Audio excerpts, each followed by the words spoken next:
Ma'am, step away from the boarding lane. Priority boarding isn't for people like you. The words echoed across Gate B18 with the sharpness of a slammed door, instantly silencing dozens of conversations inside Terminal D at Dallas-Fort Worth International Airport. Travelers looked up from their phones. Parents paused while calming restless children. A businessman lowered his coffee halfway to his lips. Every eye drifted toward the woman standing quietly at the front of the priority line. Naomi Brooks, 43 years old, didn't flinch. She wore dark blue jeans, clean white sneakers, and a fitted navy sweater beneath a light gray jacket. There was nothing flashy about her appearance. No designer handbag. No expensive jewelry sparkling beneath the terminal lights. No entourage announcing her arrival. Just a small leather carry-on and the calm posture of someone who had learned long ago that dignity never needed to raise its voice. Emily Carter, the gate agent, folded her arms across her neatly pressed airline uniform and forced a smile that never reached her eyes. "You need to move aside so our priority passengers can board," she repeated, speaking louder this time as though volume alone could make her assumption true. Naomi slowly lifted the boarding pass she had scanned only moments earlier. The barcode remained perfectly valid. The screen beside the boarding lane had flashed green. She glanced down at the ticket, then back at Emily with quiet composure. "My boarding group was just called," Naomi said evenly. Emily barely looked at the pass before shaking her head. "There must be a mistake. Please step out of the line." Behind Naomi, whispers began spreading faster than rolling luggage across polished floors. An older white couple exchanged uncertain glances. A college student removed one earbud, sensing something was wrong. A man wearing an expensive tailored suit let out a quiet chuckle before muttering to his companion. "Every flight has someone trying to sneak into business class." Naomi heard every word. She had heard versions of those words before. Different airports, different cities, different decades. The language changed. The assumptions never did. She remained exactly where she stood. The departure board overhead continued flashing Flight 271 to Seattle. Boarding Group 1. On time. Around her, the terminal buzzed with ordinary life. Yet inside the narrow space surrounding Gate B18, the atmosphere had changed completely. Emily leaned toward the boarding scanner and pressed a key before looking back at Naomi. "I'm going to need a supervisor," she announced. "This passenger is refusing instructions." Naomi's expression never shifted. She simply rested one hand on the handle of her suitcase and waited. She didn't argue. She didn't plead.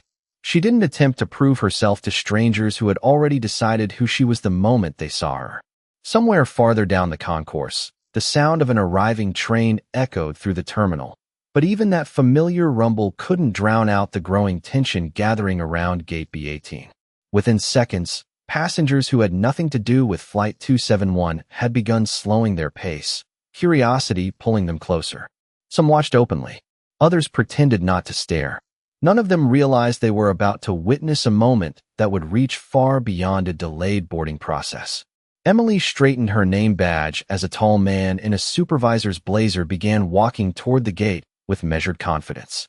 His eyes immediately settled on Naomi before he had spoken a single word, and somehow, without asking a question or checking a record, he already seemed convinced that the problem standing before him wasn't the boarding system. It was her. The supervisor stopped beside Emily with the practiced confidence of someone accustomed to being believed before speaking. His name tag read Michael Turner, and the moment his eyes landed on Naomi, his expression hardened just enough to reveal that he had already formed an opinion. He did not ask how the misunderstanding had begun. He did not ask to see the boarding scanner. He simply looked from Naomi's jeans to her carry-on before turning toward Emily. "What seems to be the issue?" he asked. Emily answered without hesitation. "Her boarding pass is showing something that does not make sense. I think the system made an error." Michael slowly nodded as though that explanation sounded perfectly reasonable. "May I see your boarding pass, ma'am?" Naomi handed it over without saying another word. Michael studied the document for barely 2 seconds before handing it back. "Would you mind stepping aside while we verify your reservation?" he asked. Naomi met his eyes calmly. "Is there something wrong with my reservation?" Michael smiled politely, but it was the kind of smile that created distance instead of comfort. "We simply need to verify a few details." Naomi glanced toward the boarding monitor. Group 1 passengers continued walking past the scanner without interruption. Every traveler ahead of her received a friendly greeting. Every barcode scanned green. No additional questions. No extra verification. Just welcome aboard. She looked back at Michael. Was everyone else asked to verify their reservation? For a brief second, silence settled over the gate.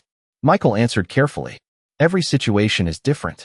Naomi gave a small nod, almost as if she had expected that answer. The truth was, she had. Nobody around Gate B18 knew who Naomi Brooks really was. They saw an ordinary traveler dressed for comfort, not the woman who had spent the past 18 months leading Airline Capital Group through one of the largest transportation investments in recent history.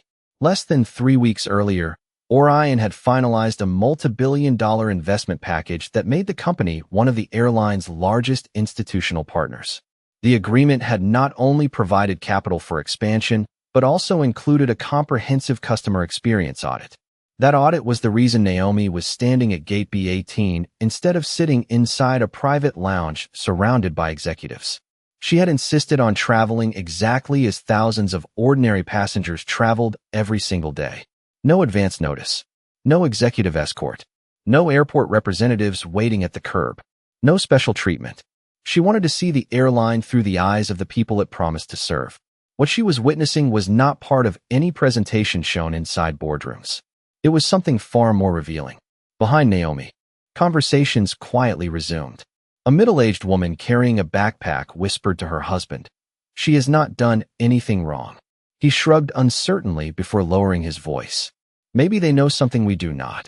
A young airline employee standing several yards away watched the interaction with growing concern. Olivia Harris had only been working for the airline for 6 months, rotating through gate operations as part of a leadership development program. Earlier that morning, she had reviewed the passenger manifest for Flight 271 while helping prepare pre-boarding reports. Something about the name Naomi Brooks felt strangely familiar, but she could not immediately remember why. Michael glanced toward the boarding lane as more premium passengers entered the aircraft. "We cannot continue delaying the line," he said. "Please wait over there until we complete our verification." Naomi remained exactly where she was. Her voice stayed calm, steady, and almost impossibly controlled. "I have nowhere else to be except on the flight I lawfully checked in for." Emily let out a quiet sigh of frustration. Michael folded his arms. Around them, the ordinary sounds of rolling suitcases and boarding announcements continued, yet an invisible line had already been drawn across Gate B18, separating assumption from truth, and nobody standing there realized how expensive that assumption was about to become. Michael's patience began to thin as the line behind Naomi grew longer. He looked toward Emily, then at the digital boarding clock, counting down the remaining minutes before the aircraft door would close. "We are trying to resolve this professionally," he said. "Please cooperate." Naomi answered with the same calm tone she had maintained since the first insult. "I have cooperated from the moment I arrived. I scanned my boarding pass. I presented my identification. I answered your questions. What exactly am I refusing to do?" Michael hesitated for a fraction of a second before replying. "You are refusing to step aside." Naomi nodded once. "Because no one has explained why I should." The answer landed harder than anyone expected. Around the gate, several passengers exchanged uneasy glances. The businessman who had laughed earlier shifted his expensive briefcase from one hand to the other before speaking loudly enough for nearby travelers to hear. "If there is a problem with her ticket, she should just let them do their job. The rest of us have places to be." Emily smiled slightly, encouraged by the support. "Exactly. We are only following airline procedures." Naomi turned toward the man without a trace of anger. "Did they verify your boarding pass after it scanned successfully?" The man blinked. "No." "Did they ask for additional identification?" "No." "Then perhaps we are not experiencing the same procedure." His confidence faded. Before he could answer, another voice entered the conversation. "I watched her ticket scan green." Olivia Harris stepped forward cautiously from the nearby service counter. Her heart was racing, but something about the situation refused to let her stay silent. The scanner accepted her boarding pass. Emily immediately frowned. "Olivia, this does not concern you." "Actually," Olivia replied carefully, "I was standing here when she scanned in. There was no error message."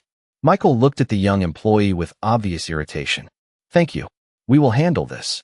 Olivia lowered her eyes, but did not move far away. She kept replaying the passenger manifest in her mind. Naomi Brooks. Executive designation. There had been a note attached to that name. She simply could not remember what it said. The tension thickened as another announcement echoed through the terminal, reminding passengers that final boarding had begun. Families hurried toward nearby gates while the growing crowd around gate B18 barely noticed. More travelers slowed their pace, sensing that something unusual was unfolding.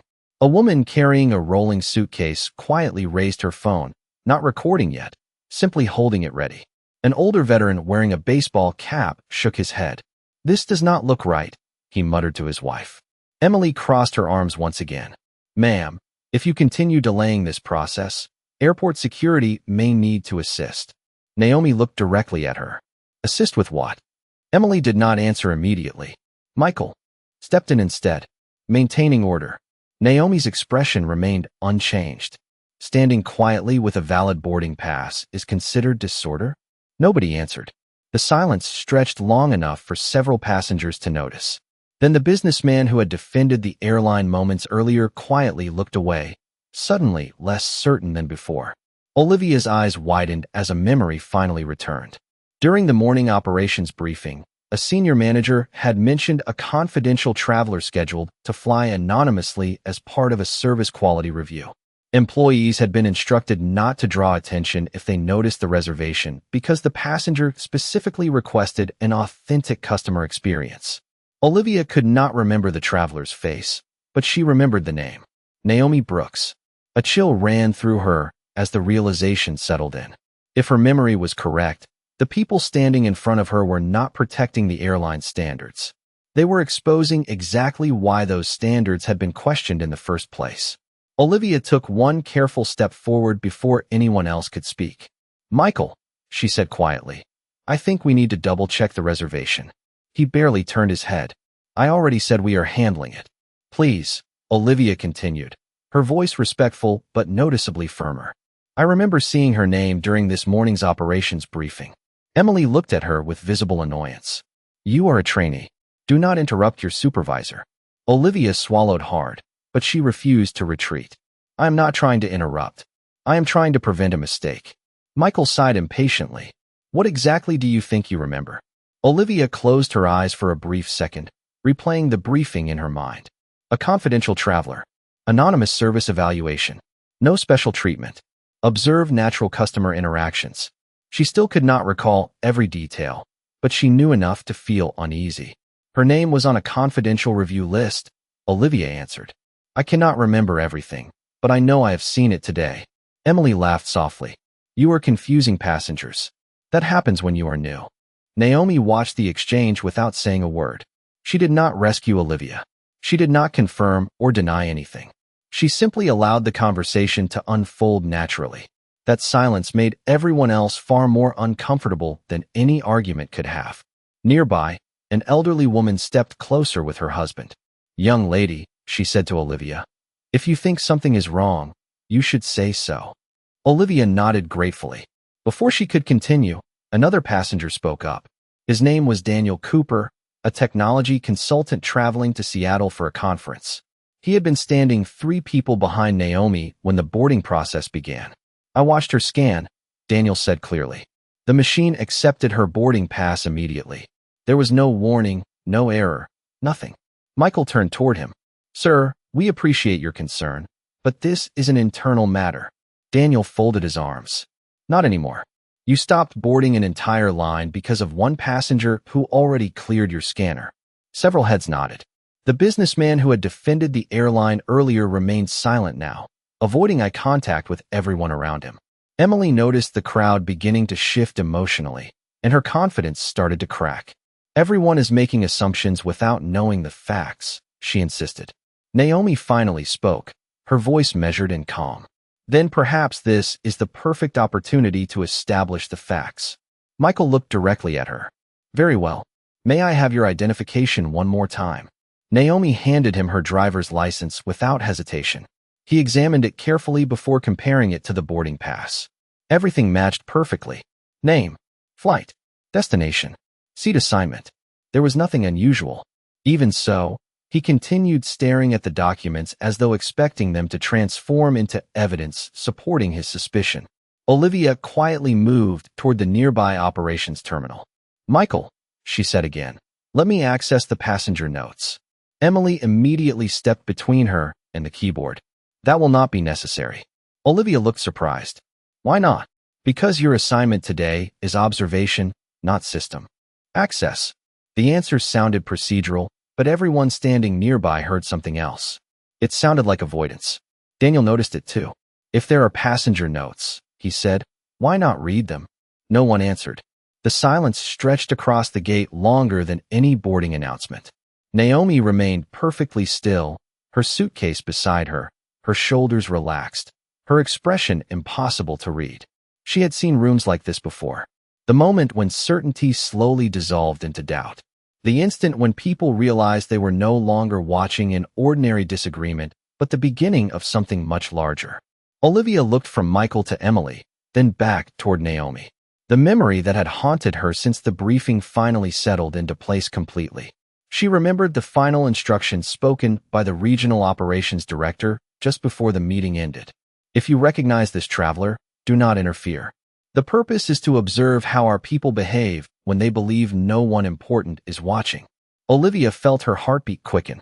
Standing only a few feet away, she realized with growing certainty that the evaluation had already begun long before anyone at Gate B18 understood they were the ones being tested. Michael slowly lowered Naomi's identification onto the counter beside the boarding scanner. Everything matched. Her name, her photograph, her reservation. Even her seat assignment remained untouched in the system. Yet instead of ending the conversation, he looked toward Emily and made a decision that immediately changed the atmosphere around Gate B18. "Do not allow this boarding pass to be scanned again until corporate support confirms the reservation," he said. Emily nodded without hesitation and placed Naomi's boarding pass behind the service counter. "Please wait over there," she said, pointing toward a row of empty seats several yards away. Naomi did not move. "You are holding my boarding pass," she observed calmly. "Temporarily," Emily replied. "Standard procedure." Naomi looked directly at her. "For whom?" Neither Emily nor Michael answered. Daniel Cooper took one step closer. "She has a valid ticket. Why are you keeping it?" Michael's voice grew noticeably firmer. "Sir, this does not involve you. It became everyone's business the moment you stopped the boarding process over assumptions instead of facts," Daniel answered. Around them, more passengers paused instead of boarding. Some quietly stepped out of line. Others remained standing near the gate windows, watching every exchange unfold. Olivia felt the knot in her stomach tighten. She knew exactly what the operations briefing had instructed. Observe. Do not interfere with the evaluation. But what she was witnessing no longer felt like an evaluation. It felt personal. Naomi remained perfectly composed, but inside her mind another airport slowly returned from memory. 22 years earlier, she had stood inside a terminal in Charlotte after earning enough money to purchase her very first business class ticket. She had been 21 years old, exhausted after closing her first commercial real estate deal.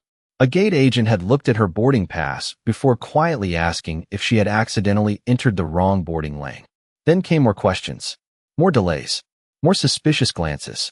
She remembered watching passenger after passenger walk onto the aircraft while she stood alone, trying to prove she belonged exactly where her ticket said she belonged. She eventually boarded that flight, but only after hearing someone whisper, "People always try to get something they did not pay for." Naomi had carried those words for years, not because they defined her, but because they reminded her exactly why character mattered more than appearances. The memory faded as she returned to the present. Nothing had really changed. The terminal looked newer. The uniforms were different. The assumptions felt painfully familiar. Emily folded her arms again. "If you refuse to cooperate, we may need airport customer service or security to assist with the situation." Naomi's expression remained steady. "Assist with what exactly?" Emily hesitated.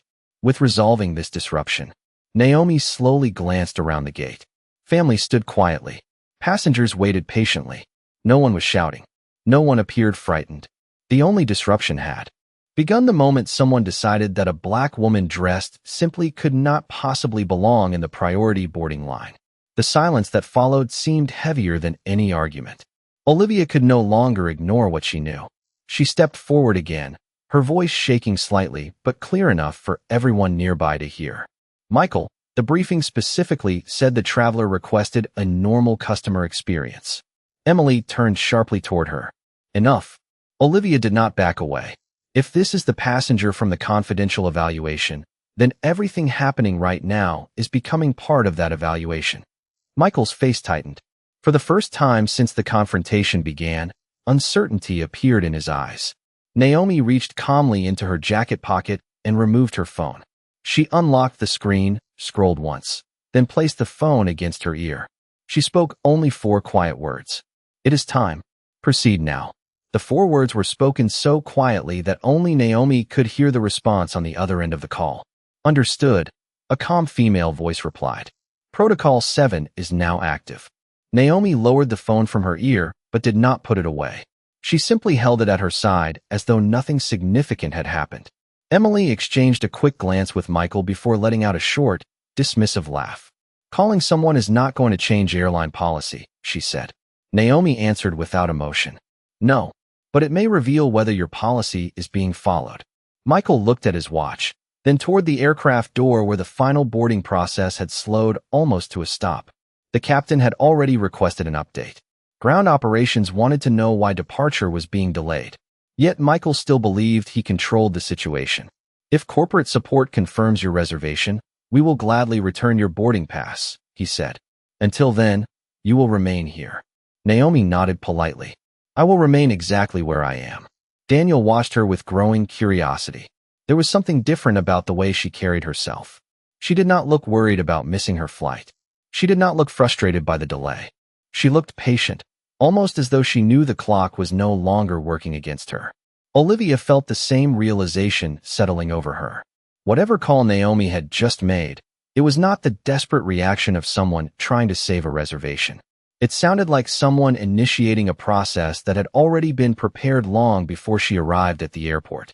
Across the terminal, several airline employees suddenly checked their handheld devices almost simultaneously. A supervisor at a neighboring gate frowned at his screen before quietly walking toward the operations office. 2 customer service representatives stopped talking in the middle of a conversation after receiving identical notifications. None of the passengers noticed those small changes, but Olivia did. She had worked enough shifts to recognize when internal alerts began moving through the system. Emily remained focused on Naomi. "You could have avoided all of this by simply stepping aside," she said. Naomi looked directly at her. "No, I could have avoided inconvenience. I could not have avoided revealing the truth." Those words lingered in the air. The elderly woman standing nearby slowly nodded as though she finally understood what had been unfolding all along. Daniel folded his arms again. "She never raised her voice," he said quietly. "Everyone else did." Michael ignored the comment. His phone vibrated once. He glanced at the screen, expecting a routine operations message, but instead found a notification marked executive priority. His expression tightened. Before he could open it, the phone vibrated again. Then a third time. Emily's company device chimed almost immediately afterward. She looked confused. "That is strange," she whispered. Another alert appeared. Then another. Olivia watched both of them carefully. Whatever confidence they had carried only moments earlier was beginning to disappear beneath growing uncertainty. Naomi remained completely still. The terminal continued buzzing with ordinary travelers heading toward distant cities, coffee shops serving morning customers, and departure announcements echoing through the concourse. Yet inside the narrow space surrounding Gate B18, something invisible had shifted. It felt as though an unseen current had begun moving beneath the polished floor, quietly reaching offices, executives, and systems far beyond the terminal itself. Michael finally unlocked his phone. His eyes moved across the first message, then immediately widened as another incoming call appeared on the screen. The caller identification displayed only 2 words. Executive Office. For the first time since Naomi had arrived at the gate, Michael did not answer immediately. He simply stared at the screen while realizing that whatever had just begun was no longer under his control. Michael's hand finally moved. He accepted the incoming call and stepped several feet away from the counter, lowering his voice as he answered. "This is Michael Turner." The expression on his face changed almost instantly. The confidence that had carried him through the entire confrontation slowly disappeared, replaced first by confusion, then by disbelief. "Yes, she is here," he answered quietly. "No, we have not completed boarding." His eyes drifted toward Naomi for only a second before returning to the floor. "I understand." He listened without speaking for nearly half a minute. Every passenger standing nearby could see the color slowly leaving his face. When the call ended, he remained frozen with the phone still pressed against his ear. Emily walked toward him. "What happened?" she whispered. Michael did not answer immediately. Before he could speak, Emily's company phone began ringing. She looked at the screen and frowned. "Regional operations," she murmured. She answered quickly. "This is Emily Carter." Unlike Michael, she attempted to explain the situation almost immediately. "We identified an issue with a passenger reservation." She stopped talking. The voice on the other end continued speaking. Emily's posture stiffened. "No, I did not know that." Another pause followed. "Yes, the boarding pass is still here." Her eyes slowly shifted toward Naomi, and for the first time since the encounter began, there was no trace of certainty in them. Around gate B18, conversations stopped completely. Even passengers who had been preparing to board turned around to watch. Olivia stood silently beside the service counter, already sensing what was coming. Daniel folded his arms and quietly waited. Naomi remained exactly where she had been from the beginning, calm, composed, and almost impossibly patient. She did not smile. She did not celebrate. She simply watched people discover the truth one piece at a time. Emily lowered her phone with trembling hands. "Michael," she said softly. "They said to return her boarding pass immediately." Michael looked at her, but did not move. "There is more," Emily continued. "They said executive leadership is already reviewing everything that happened at this gate." A heavy silence settled over the terminal. Naomi finally spoke. Her voice was steady, measured, and impossible to ignore. "You asked me to prove that I belonged here." Nobody answered. She continued. "You questioned my reservation, my identity, and my right to stand in this boarding lane, yet every document you requested confirmed exactly who I said I was." Michael swallowed hard. "Ma'am," Naomi gently interrupted him. "The greatest mistake made today was never delaying my flight." She paused just long enough for every word to settle. "It was deciding who deserved respect before you knew who they were." Emily slowly reached behind the counter and picked up Naomi's boarding pass with both hands. She stepped forward, offering it back without speaking. Naomi accepted it calmly. Then she looked at Michael. "You believed I was just another passenger." He lowered his eyes. Naomi nodded once. "You were right." The statement confused everyone listening. She continued before anyone could respond. "I was another passenger. That was the entire point." Another phone rang. Then another. Supervisors from nearby gates were receiving the same executive notifications. Operations managers began appearing at the far end of the concourse, walking briskly toward gate B18. Naomi slipped the boarding pass into her jacket pocket before speaking one final sentence. "My name is Naomi Brooks." Every face turned toward her. "I serve as chairwoman of Orion Capital Group, the firm's lead institutional investment partner in this airline, and today was not an inspection of aircraft or schedules." She looked across the silent crowd before finishing. "It was an inspection of character, and your decisions have already become part of the official report." The first members of the airline's executive response team appeared less than 2 minutes later, moving through the terminal with unmistakable urgency. Their pace alone told every passenger that something extraordinary was unfolding.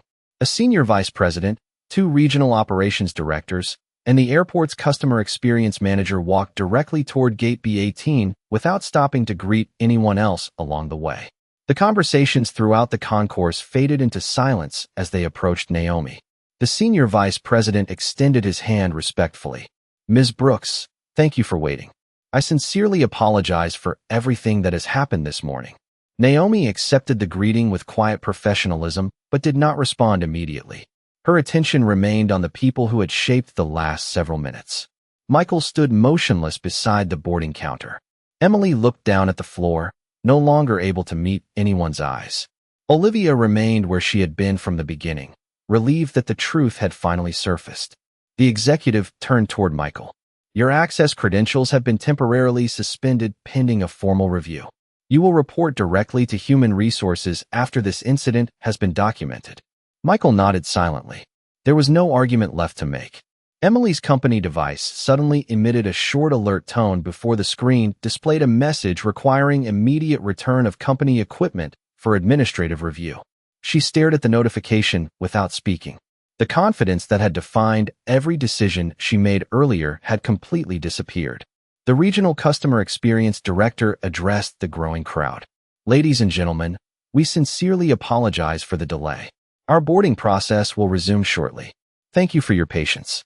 Instead of rushing forward, several passengers remained exactly where they stood. The elderly woman who had defended Olivia quietly shook her head. This was never about a delayed flight, she said.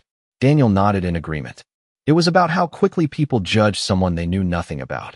Around the gate, other employees watched carefully as the consequences unfolded through ordinary administrative procedures rather than dramatic confrontation. No voices were raised. No one celebrated. The atmosphere felt heavier because the accountability was real. The executive looked back toward Naomi. Every camera recording, communication log, boarding record, and employee report connected to this event has already been preserved for independent review. We are committed to understanding exactly what happened. Naomi listened calmly before answering. The recordings will show more than words. They will show choices. Those standing nearby understood exactly what she meant. Every opportunity to pause. Every opportunity to verify facts before making assumptions. Every opportunity to treat a traveler with dignity regardless of appearance. Olivia stepped forward carefully. Ms. Brooks, she said, I should have spoken sooner. Naomi offered her a gentle smile. You spoke when it mattered. Courage is not measured by speaking first. It is measured by speaking when silence becomes unacceptable. Olivia's eyes filled with quiet relief. Daniel looked toward the executives. If she had never revealed who she was, would anything have changed? The question settled over everyone standing there. The senior vice president answered honestly. That is exactly the question we now have to answer. Naomi picked up her carry-on suitcase and adjusted the strap on her shoulder. The boarding lane had finally reopened, but nobody moved ahead of her. Without being asked, the passengers waiting nearby stepped aside, creating a clear path toward the aircraft door. It was not because they had learned she was an influential executive. It was because they had watched her demonstrate patience, restraint, and dignity when she had every reason to respond differently. As Naomi quietly walked toward the boarding scanner once again, the terminal no longer felt like a place where one passenger had been delayed. It felt like the place where an entire organization had been forced to confront the difference between policy and prejudice. Naomi stepped through the boarding scanner one final time. The screen flashed green exactly as it had the first time, only now no one questioned what it meant. The same machine had delivered the same answer from the beginning. The difference had never been the technology. It had been the people interpreting it. She thanked the gate attendant who quietly welcomed her aboard, then paused before entering the jet bridge. She turned back toward the passengers who had witnessed everything from the first accusation to the final apology. Dozens of faces looked back at her, some embarrassed, some thoughtful, some quietly inspired. Daniel gave her a respectful nod. The elderly couple smiled warmly. Olivia stood near the service counter with renewed confidence, knowing that one decision to speak had mattered more than remaining comfortably silent. Naomi looked toward the executive team waiting near the gate. I do not want this report to become another document that gets filed away and forgotten, she said calmly. I want every employee who reads it to understand that respect cannot depend on a person's clothing, race, title, or perceived importance. If dignity is reserved only for powerful people, then it is not dignity at all. The senior vice president nodded. You have my word. We will treat this as a turning point, not simply an incident. Naomi smiled politely. Do not make it about me. Make it about the next traveler who will never know this conversation happened because your people chose to do the right thing. Those words lingered long after she turned back toward the aircraft. Michael remained standing quietly near the counter. He understood that the most painful lesson was not losing authority for the day. It was recognizing how quickly certainty had replaced fairness. Emily looked across the gate where passengers were boarding normally once again. She realized that every assumption she had made had been based on appearance rather than evidence. Neither of them had expected the morning to become a lesson remembered far beyond a delayed departure. Olivia watched Naomi disappear down the jet bridge before looking toward the passengers still waiting to board. She silently promised herself that no traveler would ever have to wonder whether they belonged simply because of the way they looked. One choice could influence an entire culture. She had witnessed that truth with her own eyes. Inside the aircraft, Naomi settled into her seat by the window. The cabin door closed a few minutes later, and the aircraft slowly pushed back from the gate. Outside, the terminal grew smaller with every passing second. Inside, she looked through the window without triumph or resentment. Justice had never been about humiliating anyone. It had been about exposing a standard that needed to change. Her phone vibrated softly with a message from her executive assistant. Protocol 7 complete. All documentation secured. Independent review initiated. Naomi read the message once before locking the screen. She slipped the phone into her jacket pocket and looked back out at the runway. 22 years after standing alone in another airport wondering why she had been treated differently, she understood something: that success had never changed. Titles could open boardroom doors. Wealth could purchase first-class seats. Influence could move organizations. But none of those things should ever be required before another human being receives simple respect. As the aircraft lifted into the morning sky above Texas, the terminal disappeared beneath the clouds, but the lesson remained firmly on the ground where it belonged. Real leadership is not revealed by the power to command people. It is revealed by the discipline to protect their dignity, especially when no one believes they are important. Naomi never raised her voice that morning. She raised the standard instead, and that difference would travel much farther than the flight itself.